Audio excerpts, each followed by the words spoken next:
welcome everybody. It's time once again for the next chapter with Charlie Hedges as he explores turning the page on his life and yours. Hey, Charlie. Hey, Paul. You know, our very impressive guest today, Chris Westfall, is one of the most sought-after business coaches and keynote speakers in the world. He helped launch over 5 dozen businesses. 5 dozen. We're going to have to talk about that, Chris. And has appeared on ABC News, NBC TV, and CNN. Chris's new book, Easier, subtitled 60 Ways to Make Your Work Life Work for You, isn't all about taking the easy way out of difficult circumstances. It's about, and I'm loving this, we're going to talk about it, it's about overcoming tunnel vision, seeing things in a new way, and showing up differently when life's challenges arises. This book is actually filled with difficulty, just like life is. Westfall said in a recent interview, in the midst of difficult circumstances, difficult relationships, misunderstandings, communication challenges, a new path emerges, a new possibility emerges. And with that, we will chat about Chris today in our show that I've sort of titled Finding Meaning in Life Messes. I'm most interested in what Chris brings to the table regarding how we can better manage our life. With that, let's bring on our guest, Chris Westfall. Welcome to the next chapter with Charlie. Thank you so much for having me. It's great to be here. Yeah, it's great to have you. Very much looking for our time together. There's so much I want to talk to you about. So instead of doing, our sort of typical let's get to know each other, I want to jump right in. Are you ready to jump right in? I am. Let's jump. Yeah. This is not a deep leap, but it's an important leap. To begin our time, I want to start with this. You wrote, Managing Life's Issues is about overcoming tunnel vision, seeing things in a new way, and showing up differently when challenge arises. I think that is so important. I love these 3 actions of overcoming tunnel vision, seeing things in a new way, showing up differently. It seems that you're calling for, a real significant change entitled, It's All About Me, Life is Going to Go My Way mentality that we seem to have today. And you're saying, no, it doesn't work that way, but that doesn't mean your life has to be bad. There are things that you can do that can make it better. Talk to me about those 3 actions. I think they're really important. Well, possibilities always exist inside of any circumstance. And when things are difficult is when we do have that tunnel vision, when it looks like there's only one way forward, and that way is blocked. It's like an athlete that comes to the coach. I mean, in any sport you choose, and the athlete comes to the coach and says, Coach, there's only one way to win. The coach would immediately say, sit down. Your job is to find every way to win. And we get lost in frustration, and that frustration causes tunnel vision, where it looks like the world is closing in around us. And part of the message of Easier is not only that it doesn't have to be like this, but that possibilities always exist. I mean, think about it. In this interview, how many possibilities exist for us to talk about? The answer is it's infinite. It's infinite, yeah. Especially with your resume, it's infinite. There's so much we can talk about. But we, inside of tough times, we think, it's there infinite possibilities. There's no way, and yet there is that way. And can we find a way to somehow zoom out? To see the bigger picture, to see beyond the tunnel vision, to see that one pathway is not the only solution. And that's a big part of making things easier. And do you find it's common, tunnel vision is really common in our culture, that people fail to see the opportunity and the options that they may have because they're so singular focused and so tied down by the obstacle or challenge or whatever they're facing that it just looks like there's no hope, there's no opportunity. I mean, don't you find that a lot in your coaching? I do. I find that tunnel vision is prevalent, it's universal, but here's the good news. The opposite of tunnel vision is also readily available. We all have the ability to innovate. We all have the ability to zoom out, to take a deep breath, to see things in a new way. That's not motivational nonsense. I'm talking about the resilience that's part of our human DNA. And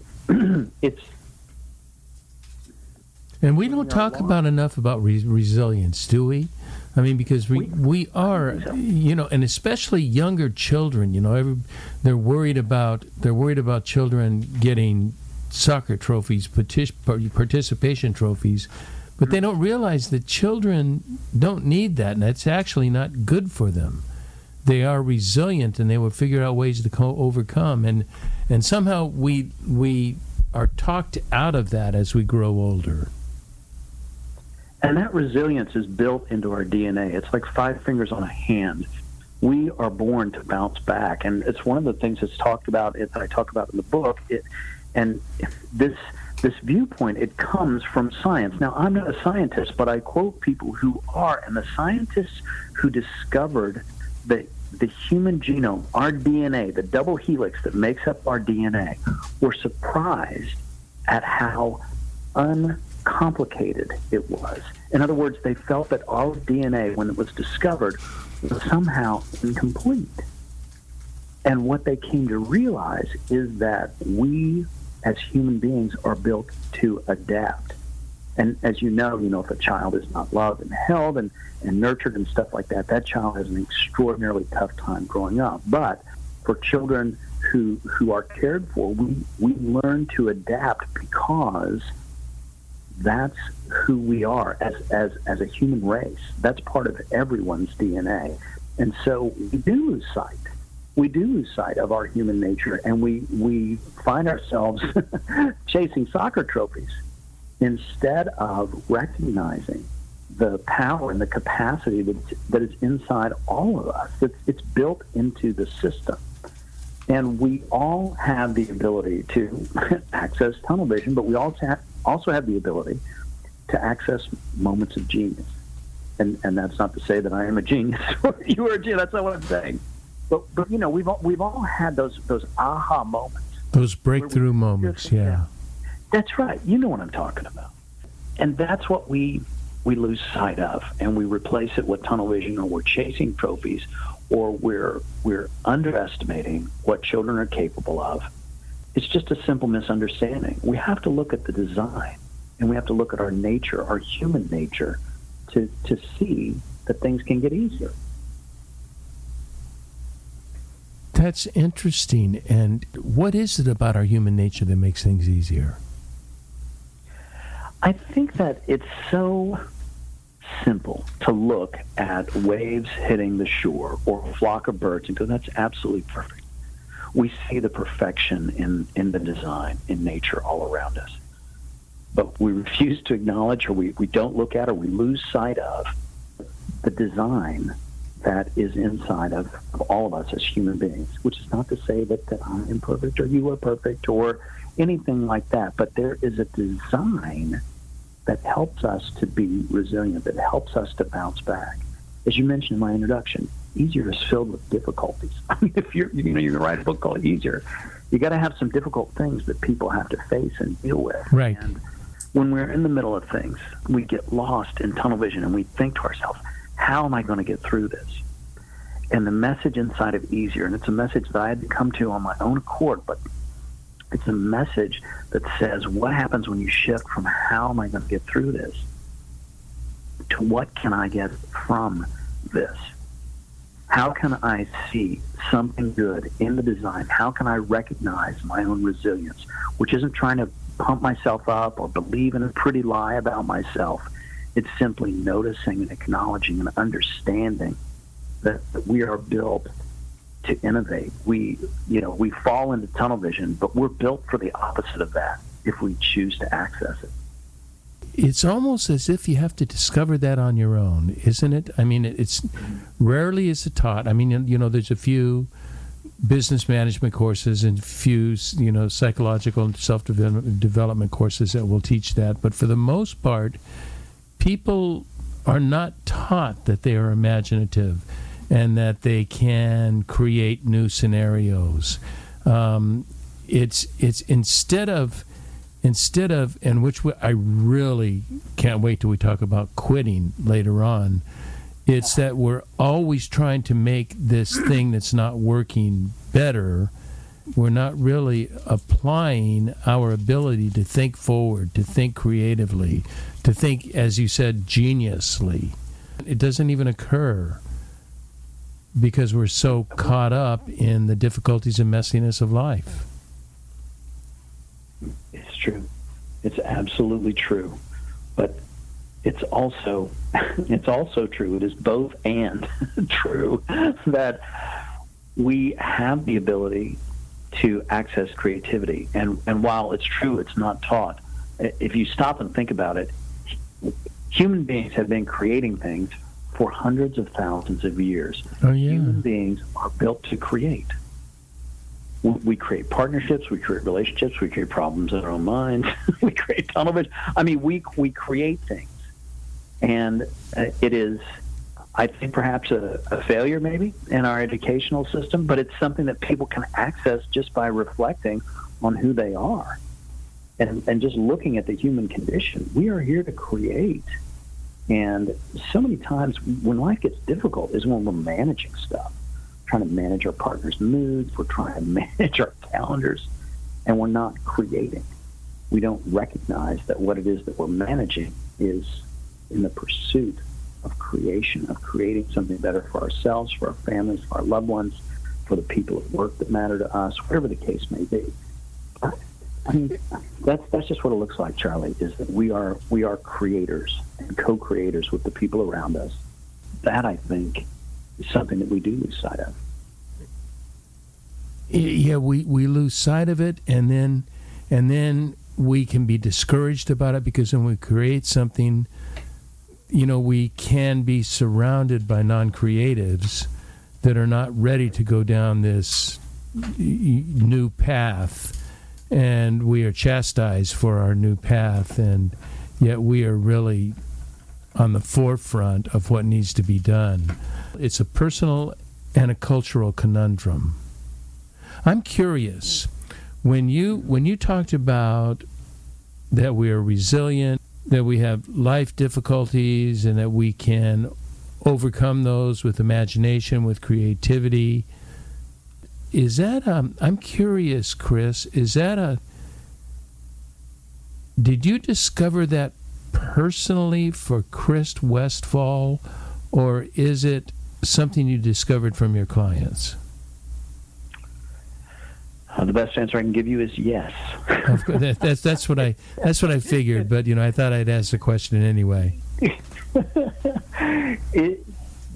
The things that I'm sharing are based on my research, but also on the coaching that I've received and the coaching that I've done with my clients. And the book, this conversation, it's a reflection of the experiences that I have had. And in looking at the human condition, and as a human being, I qualify. So looking at my own, state of mind, I've come to see ways to access greater creativity and resilience and to tap into these things that we're talking about when I step outside of the misunderstandings that we all fall into, the tunnel vision that you're talking about, the I'm not creative myth. The other one that says, that's the way I've always done things. Oh, that's some dangerous language right there. Yeah, right. Yeah. Which means there's no chance for change. There's no chance for transformation. And again, that's just not how we're wired. We don't, we have all kinds of thoughts around change and resistance to change and that sort of thing, but we are built for it. And when we see that, and we see that in spite of our troubles and difficulties and the economic challenges and all the things that are going on, we're still standing. We're still standing. And that, in and of itself, to me, is evidence of our resilience. That's not just based on my personal experience, but that's the experience of every person I've ever met. Do you have, I'm going to assume that you have models in your instruction, models of success and models of being stuck and models of being caught in that, what was that loop we talked about, caught in that tunnel vision and seeing things old ways and not showing up differently. Did you receive somewhere? Did you read it? Did you come up with it? Where did the ideas for easier come? I'm interested in the genesis of creativity.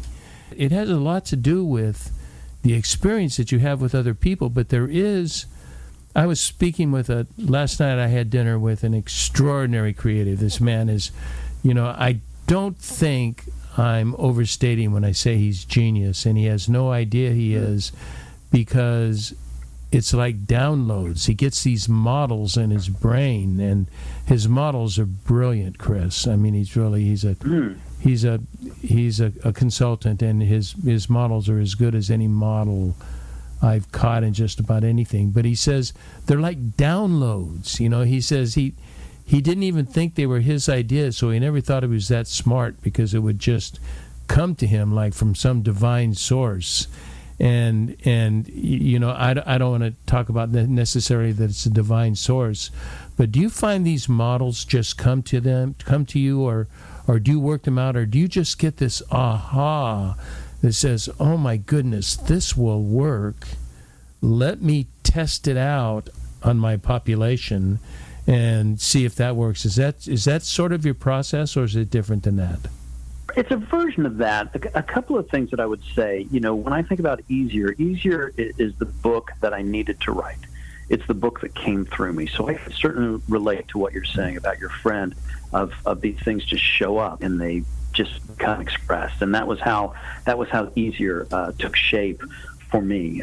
So I think that I can relate to having things come through me, and I think that things come through us all the time. Again, that's those moments of genius.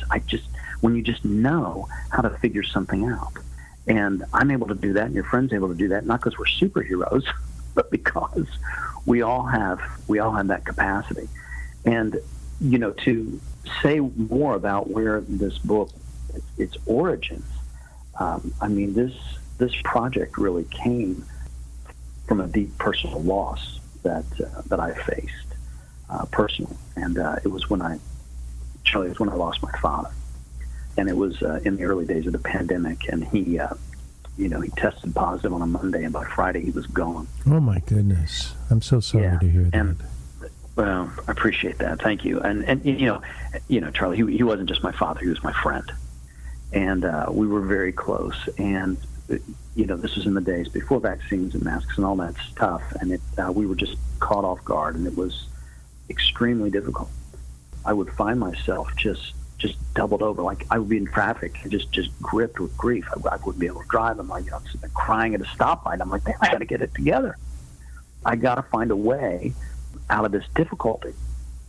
What can I do to make this easier?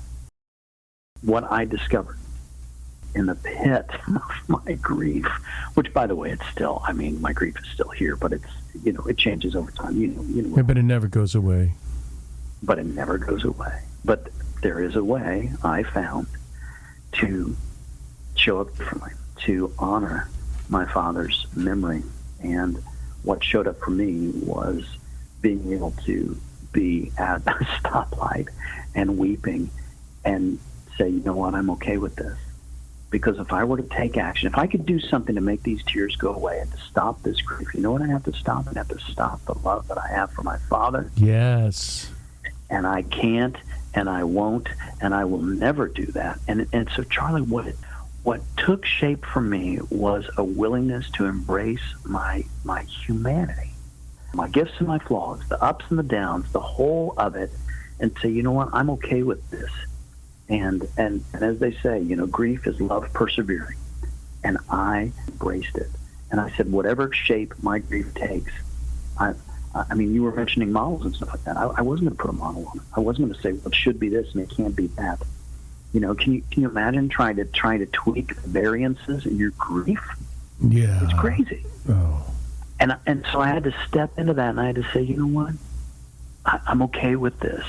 And I honor my father's memory because of the feelings that I had at the time, and I'm describing the feelings that I have right now. It's an honor to his memory, and I would never do anything to take those away. And so when we embrace our humanity, our human condition, when we embrace the messes, things get easier. I'm silent because that's really making me thinking. It is so true. When we embrace the messiness, that is when clarity does begin to emerge. But until we embrace it, it is our enemy, and we are fighting it, trying to overcome it. When, if I understand you right, we're trying to work in harmony with it. We're trying to work with it and have it somehow help transform us into a better state. Did I catch that at all right? Yeah, absolutely. I think that, and it's not about trying to control that state. Right. It's about understanding how thought works. Because again, we are resilient, and thoughts change. They shift, they die down. And when we make what we're feeling okay, rather than a mood that needs to be managed or medicated or anything like that, we say, you know what, this is part of being human.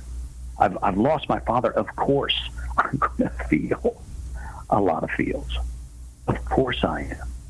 And can't I be okay with that? And if you're having difficulties at work, or you've got a tough relationship, things aren't going well with your spouse, whatever the case may be, you've got some thinking around that, I'm here to raise my hand and say, so do I.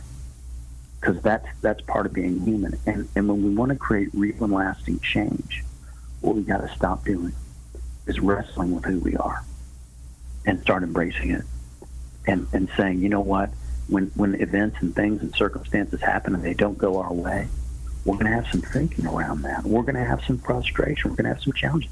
That's part of being human. It doesn't mean you're a bad person. It means you're a person, And from that place, when things are okay and we're not putting pressure on ourselves to be someone different than who we are, now things get easier. And now we can see things in a new way. And now we can make real and lasting transformation through insight and through understanding, not by trying to manage our circumstances or imagine if I tried to manage and control my grief. You might as well try to harness the wind. You can't do it. I came across, I think this is going to apply to our conversation, but I came across a document every now and then. Do you every now and then look at what you find some document you wrote a decade ago and you read it and say, oh my goodness, first of all, a lot of times I wrote it. I read it and I say, who wrote that? That was not bad. And other times I just say, oh my goodness. But I turned 70 in 2020.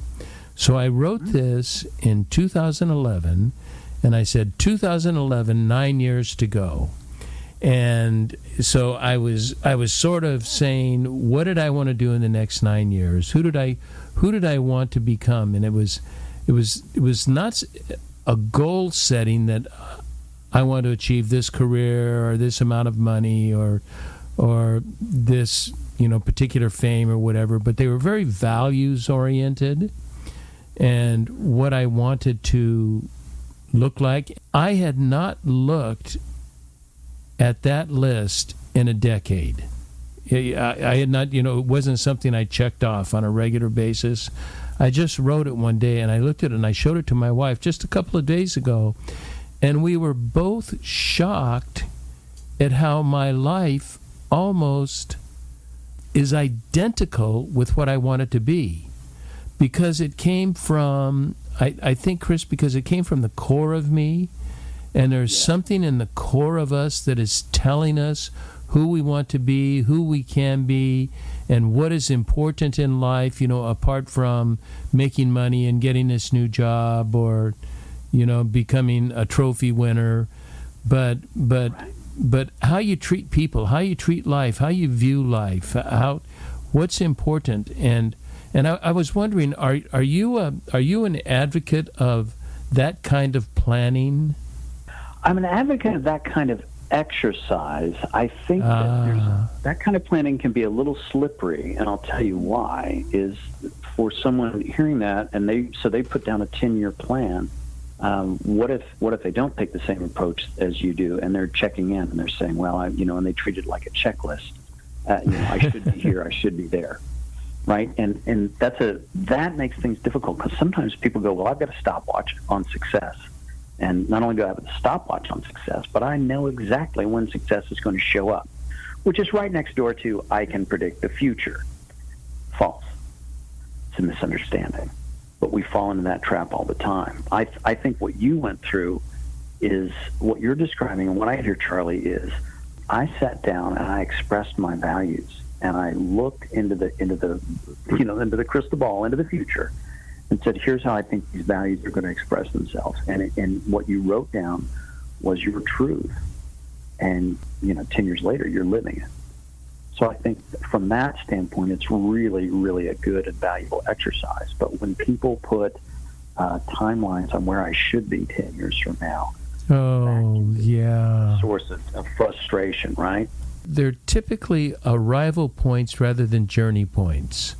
I think. Correct. I think a lot of mine was a journey point. It wasn't an arrival point. It was a continuing journey, that I'm continuing on this journey and pursuing this and continuing to pursue something, rather than saying, I am going to be, I'm going to be a podcast host in 2023. It wasn't even in the list. I didn't even know about podcasts in 2011, for me personally. Sure. What I want to do is, I really want to get into something that I am finding very interesting in your writing. And I think because it's going to be a little bit of a content shift, probably it's a bit early, but I think now might be a good time for us to take a break. And then I want to go into this context shift. Is that a context shift? Is that okay with you? Sounds perfect. Okay. Yeah.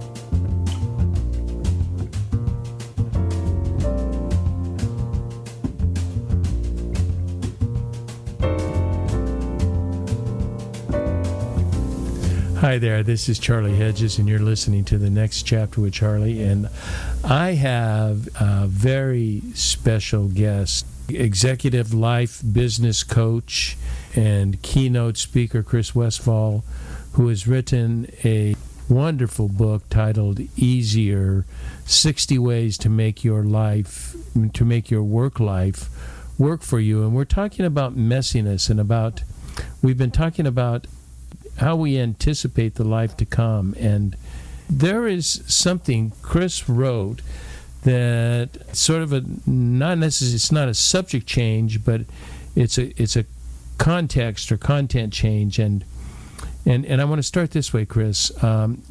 We have such a stigma.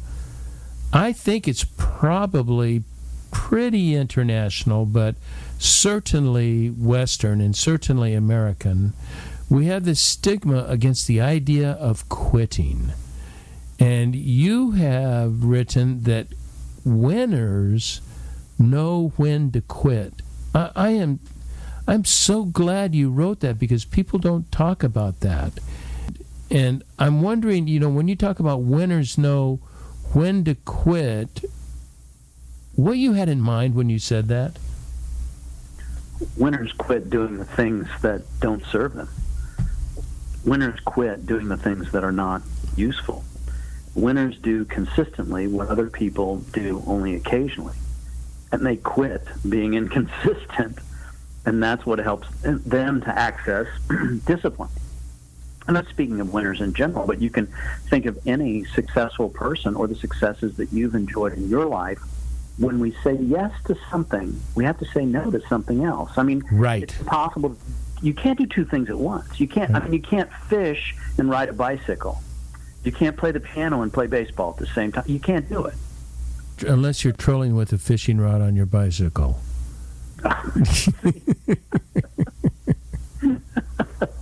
I should know better than to use metaphors with you. You know what I'm saying. I know what you're saying. It just came, it was one of those ones that came to my brain, and I had to say it.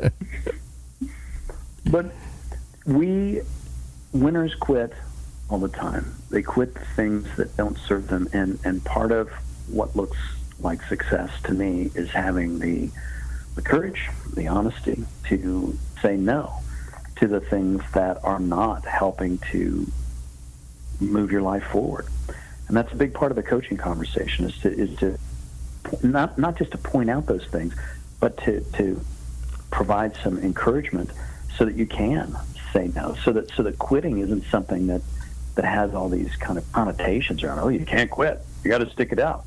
The whole premise of the book is the book starts with a guy who's frustrated in his job and he wants to quit.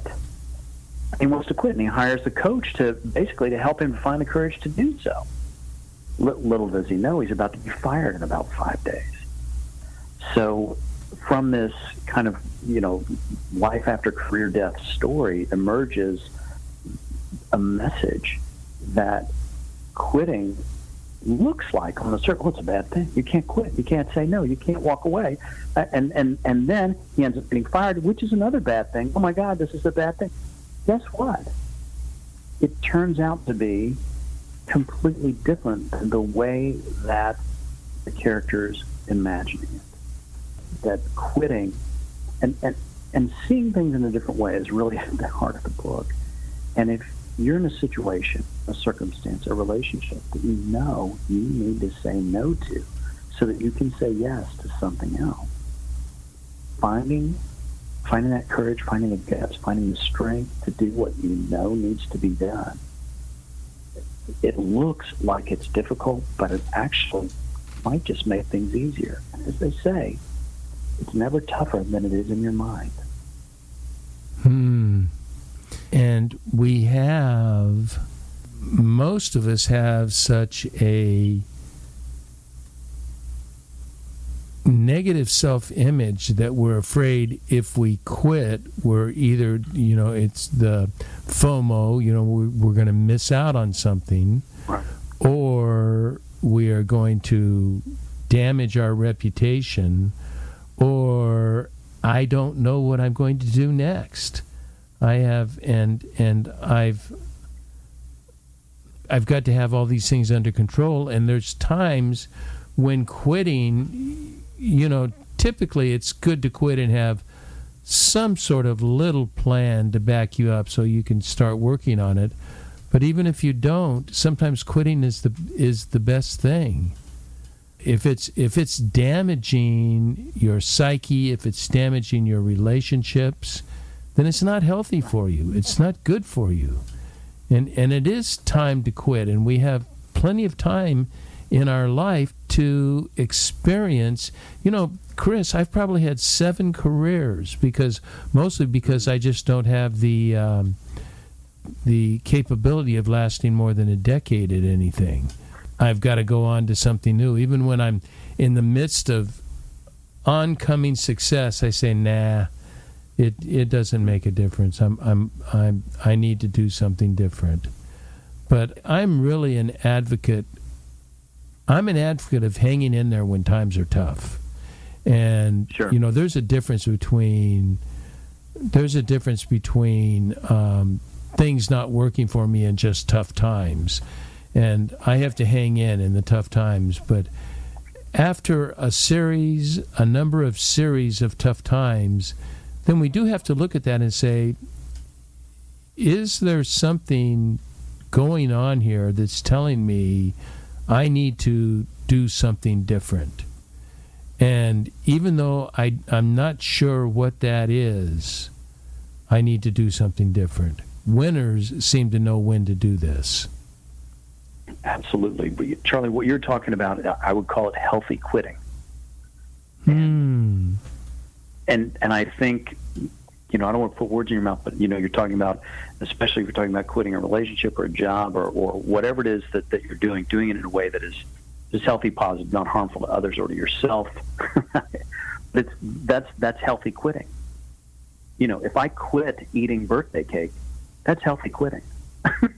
Yeah. And that's what you're talking about. And when you say, when you were just talking about changing and making a shift every 10 years, I say, what's wrong with that? What's wrong with healthy quitting? And it's the cousin of happy wanting.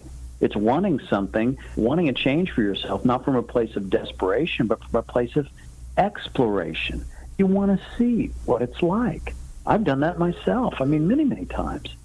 And I think that's, I would just challenge anyone who says, no, you can't quit. You got to, certainly there are things where commitment needs to matter. There are times when discipline needs to show up so that you can move through tough times. And you certainly don't want to, you don't want to quit your job because somebody looks sideways at you or something like that. That's not what we're talking about. That's not healthy quitting. That might be overreacting. That's what that might be. But healthy quitting is about moving towards the thing that serves you, that thing that you're curious about, and that curiosity. That's what I love about the way that you approach this interview is you always bring such curiosity to it, and I try to bring that to my life too. And I wonder if the folks who are listening to us wonder what that curiosity might bring to them, combined with some healthy quitting. What is it you can say no to so that you might say yes to a curiosity and explore? Because I tell you, I talk to my clients about this, and I think I talk about it a little bit in the book. What happens if you approach life almost like a scientist, where you are experimenting? And a scientist knows what you and I often forget, and that is that every experiment is a positive result. Meaning, even if the experiment fails or the hypothesis is wrong, the scientist is more informed. Right. The scientist is more informed. So what's wrong with some healthy quitting? What's wrong with pursuing a curiosity? What's wrong if you consider your life or a piece of your life as an experiment? Nothing more, nothing less. No pressure on yourself. Explore. See what happens. That, to me, makes things easier. I like what you said earlier on. I didn't write it down, but it was something like, there's healthy quitting, but there's also healthy wanting. Did you say healthy wanting? Yeah, it's happy wanting. Happy wanting. I like that idea, to identify what your wanting is and what makes you happy. And we will talk about the ego just next. That's not ego-centered, but that is somewhat ego-centered. We've got to satisfy our ego. But it's a service-oriented that we're helping other people. When we're helping other people, then that is a happy wanting, making life better for someone else. It's the opposite of neediness or desperation or any of those sort of negative connotations. If you're happy, but you have, from a place of contentment, of course, we still have desires. We don't have to be in pain or hurting to want new things for ourselves. That's happy wanting.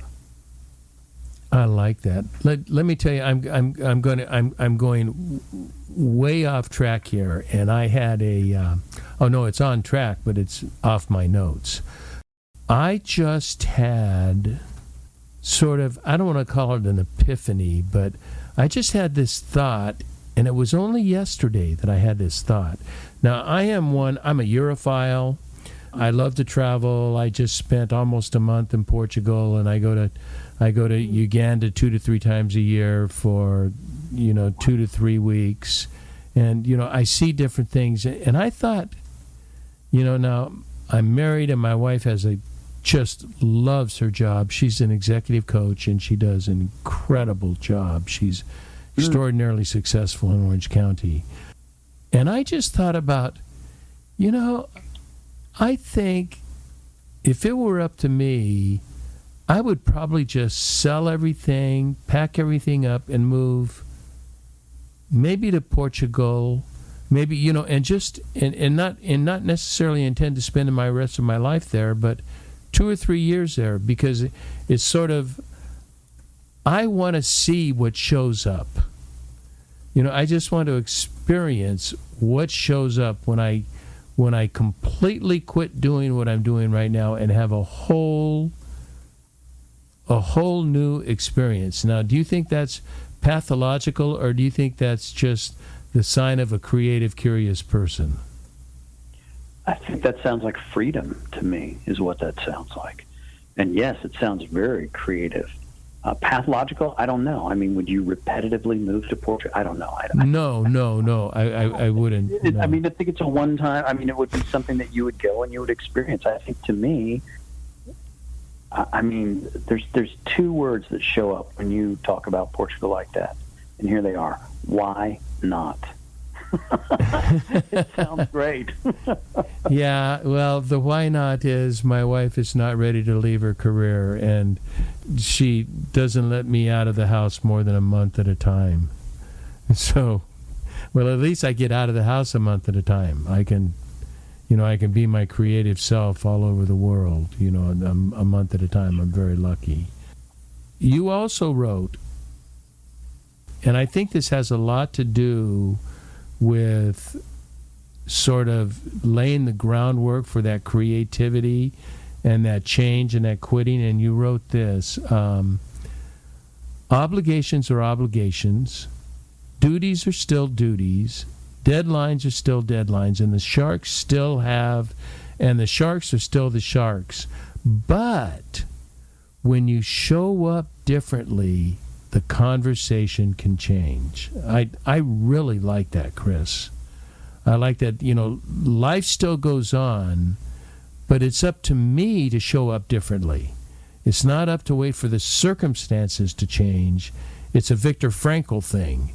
It's not for the circumstance to change, but for my attitude to change. Right. And what Frankl talks about is that inside of any circumstance, we always have the freedom to choose how we show up, how we respond, how we react. Circumstances are beyond our control. That is just how life works.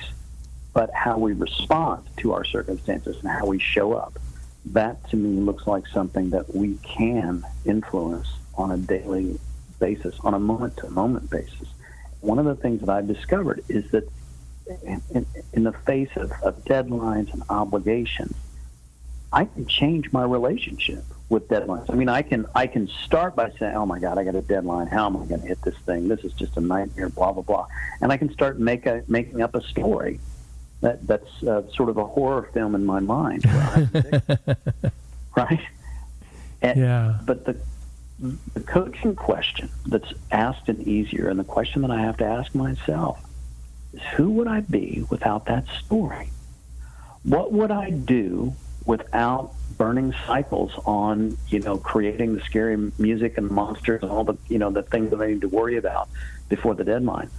Who would I be without that story? Well, who I'd be is someone taking action, someone finding resources. If I couldn't hit the deadline by myself, to find people that could help me, to zoom out, to take it. It's the opposite of tunnel vision. I gotta have the opposite of tunnel vision, and I can't do that if I'm lost in a story, especially if that story is an elaborately crafted horror movie, which by the way, we all fall into those stories. We all get lost in thought. It's part of human nature as well. But when we see that we are not our thoughts, when we see that we've got some thinking going on around our circumstances, and when we come to that understanding, it opens up new possibilities. And here's the thing, just because a train of thought shows up doesn't mean you have to ride that train. And it is possible that deadline is going to be missed, that deadline is a nightmare. It's also possible that you're going to hit the deadline. It's also possible that you could call other resources. It's also possible that you could find a new way of going about doing things, but not if you're lost in thought. Does that make sense? That makes perfect sense. As a matter of fact, Chris, it was in my notes. Understand that we are not our thoughts, and that we can make, as you and I talked before, and you had said, we can make challenging events or issues even worse by thinking our way deep into the challenge. and not into the solution, not into the creative opportunity. And we believe that negative thought about ourselves. And it's so easy to understand because, we've been told that. We've been told it by parents, by bosses, by teachers, that, so many of us have been told that of what we lack, and that becomes a thought pattern that sort of dictates the way we think about ourselves, and that needs to be reversed.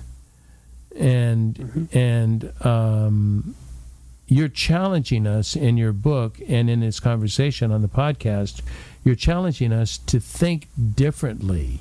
You suggested to slow down, zoom out, and recognize that you don't have to do it all alone. That right, Sarah, just those three things are probably worth a show. To slow down, take a big picture view, and recognize this is a relational, life is a relational program. No doubt. And recognize that you have the ability to ignore your thoughts. Just because a thought shows up doesn't mean you have to engage with it. I mean, it's like this. It's like the story of the two guys that come up to a mountain. And the first guy says, man, look at that mountain. That thing's gorgeous. I can't wait to hike that mountain. And the second guy says, man, look at that mountain. I'll never get over that mountain. I want to go back home and watch Netflix. and my question is the mountain a good thing or a bad thing? Is the mountain something to be hiked, or is it something to be avoided? And the answer, Charlie, is it's just a mountain. But it's our thinking around the mountain that means we're either going to hike it or we're going to go buy a bag of Cheetos and watch some Netflix.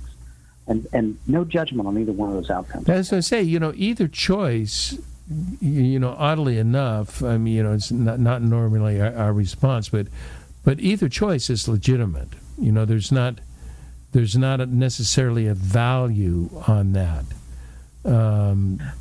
But the mountain's neutral. The mountain is neutral. Yes. The mountain is neutral. And that's the thing. If circumstances, if we aren't able to get to neutral, it's really hard to accelerate.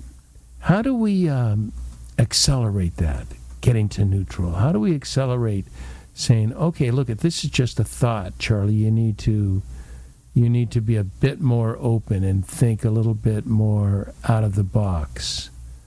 How do we get to that point, Chris? I mean, that's, we're so ingrained with this linear and limited thinking.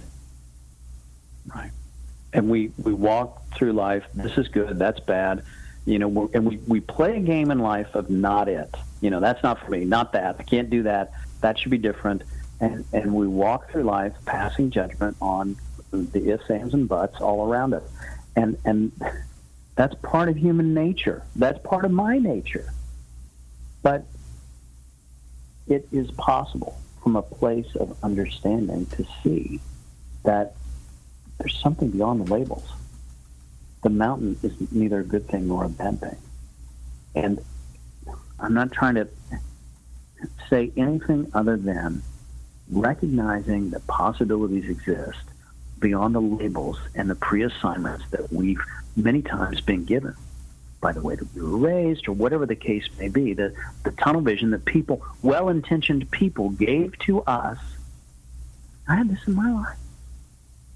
Oh, yeah, and it's out of a good heart. They're trying to protect us. They're trying to tell us this is the way things work, but they don't work that way. But their goal is to help us, to protect us. But see, that's why I say, in the spirit of invitation, is there an experiment that you could run, like a scientist, to answer this 3-word question? Is that true? And I'm not trying to suggest that you should try doing dangerous things just to see if it's really something you should be protected from. But I'm talking about, like what you were talking about, going to see Portugal. I'm sure at some point in your life that was impossible. That was unimaginable. Yeah. And yet here we are. And the only way that you can have those experiences is to explore. And if you had a label that says, I'll never go to Europe, or, flying over the Atlantic, that's dangerous, you should never do that. I mean, whatever that might be, the only characterization that I want to give to that is to simply say that's just a thought. That's nothing more and nothing less than a thought. And when we see beyond our thinking, we come to an understanding to recognize that thoughts come and go. And sometimes we turn our thoughts into things, and those things become scary movies and things to be avoided and things that we'll never try. Well, that's not an exploration of possibility. And if you're wondering why you're experiencing tunnel vision, maybe look at that. Maybe look at what is it in your thinking that is shaping your reality. Because it's, as Shakespeare said, there is nothing either good nor bad in this world, Horatio, but our thinking makes it so. Love that. So let's close with this question, or with this comment and question, and I always close with not so short answers. Okay. Meaning, as I've read your work and talked to you now, meaning in messiness, finding meaning in messiness, really simply means it's finding meaning in real life, doesn't it? Because real life is messy. Real life is messy. And it's how do we deal with the messinesses, the challenges? How do we deal with that so we can live a life that's a full life? I think finding that full life is about saying yes. I'm going to say it, Charlie, saying yes to the mess. We have to make it okay, the messiness, the complications. And we have to see that inside the complications, inside the difficult relationships, inside the hopes and dreams that never came to life, we're going to have some thinking around that. Oh. Do you see where I'm going with Oh, I see exactly where you're going, because I'm thinking of relationships, and I'm thinking of certain situations that when I embrace the messiness without to the degree that I can, without value judgment, and I'm just looking at it as a quasi-neutral situation, there's so much I can learn from it. But if I have all the baggage around it, then I have a difficult time making sense of it. But real life is messy, and messy is nothing but what happens normally, and it's an opportunity to make it better. That's right. And if circumstances are difficult, ask a simple question. What else could this mean? If you've got a story that's making a circumstance or a relationship difficult, what else could this mean? Or what else could this be? This points in the direction of possibility, because when we can say yes to possibility, when we can acknowledge that other possibilities always exist, even when we don't see them, but they're there. They're there. They're waiting to be discovered. And that discovery, I think, is at the heart of that fulfillment that you were talking about. And personal freedom is not a destination; it's a journey. It's a journey of discovery, and that discovery of that, as near as I can tell, that fulfillment, that personal freedom, it comes from embracing the mess and saying, "What else could this be? What else could this mean? And how can I, in the midst of this mess, express my values? How can I create something for myself, for the people that I care about? And how can I drop the story? Drop the story that I'm creating inside my mind. We all do it." I love the idea of freedom. Freedom is my number one value in life, and yeah. I think that's so clear. So so critical that you're saying. Well, I'll tell you what, this has been an exciting time. This has been really a learning time. And it's been sort of a different show for me. I don't know how to articulate how it's different, but it's been a different show, and it's been a very fun show. It's been a very interesting show for me, and I want to thank you so much for being willing to play the Charlie game. You've been a good participant. Well, thanks for having me. Thanks for your insights and for your curiosity. I appreciate you, and I'm grateful for the conversation. Thanks. Thank you. It's been a pleasure having you on the show. How do you want listeners to? Do you want them to go to your website? What do you want? How do you want to have listeners get a hold of you or find out more about you? Sure. Well, folks can find me across all social media channels at Westfall Online, and that's also my website, westfallonline.com. And Charlie, I don't normally do this, but for your listeners, if folks are interested in exploring some of the things that we've talked about here today on a personal level, professional level, I have a contact button on my website, and you can set up a 30-minute conversation there. Oh, really? Yeah, I'd be happy to offer that. So if folks want to, and there's no charge for it, you just come in and we can talk via phone, or we can meet up via Zoom. And the only thing that I ask is just that you come to it in the spirit of coaching, which is in the spirit of service, to find something in your life that's missing, sort of that happy wanting that we were talking about. And that's the spirit of discovery that the website offers. So if people are interested, I'd be happy to chat with people personally. Well, I may call you.